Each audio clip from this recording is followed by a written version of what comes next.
حضرت ابراہیم علیہ السلام آپ کو مہمانوں کا باپ کہا جاتا ہے، ابو ذیفان کہا جاتا ہے، ذیفان کہا جاتا ہے، آپ مہمانوں کے باپ ہیں، اور کبھی آپ نے کھانا اکیلے نہیں کھایا، ہم نے کبھی اکٹھے ہو کر نہیں کھایا، ٹھیک ہے نا، اور انہوں نے کبھی اکیلے نہیں کھایا، اپنے دوستوں کو، اپنے احباب کو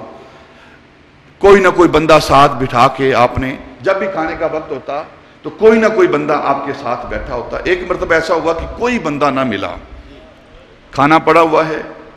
اور ساتھ بیٹھ کر کھانے والا کوئی نہیں، تو آپ باہر نکل گئے، اپنے گھر سے باہر نکل کر تلاش کیا تو ایک بندہ مل گیا، اس کو لے کر اپنے پاس آئے اور کہا کہ لوگ کھانا کھاؤ، بسم اللہ پڑھ کے کھانا کھاؤ۔ اس نے کہا میں بسم اللہ پڑھنے والا نہیں ہوں، میں تو آتش پرست ہوں، مجوسی ہوں، آگ کی پوجا کرنے والا ہوں، میں اسلام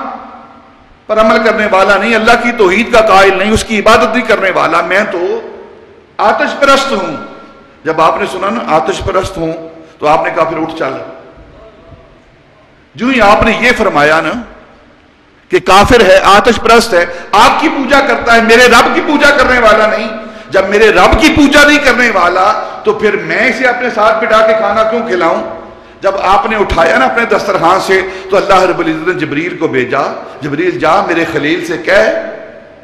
کہ اس دسترخوان سے جو سارا کچھ میں نے تجھے دیا ہے اس دسترخوان سے میرے ایک بندے کو اٹھا رکھا ہے۔ مجھے نہیں دیکھتا کہ لوگ میری ربوبیت کا، میری الوہیت کا، میرے رب ہونے کا انکار کرتے ہیں، میری ذات کا انکار کرتے ہیں، انکار کے باوجود پھر میں انہیں عطا کرتا ہوں، دیتا رہتا ہوں، اور تو میرا دوست ہو کر تو انہیں دے نہیں رہا۔ اسی لیے آپ دیکھیں گے جو اولیاء اللہ بزرگان دین ہوتے ہیں ان کے دسترخوان پر سب بیٹھتے ہیں۔ حضرت داتا علی اجمیری رضی اللہ عنہ کو دیکھ لیں، خواجہ اجمیری کو دیکھ لیں، حضرت امام ربانی کو دیکھ لیں، اور جو اہل اللہ ہیں حضرت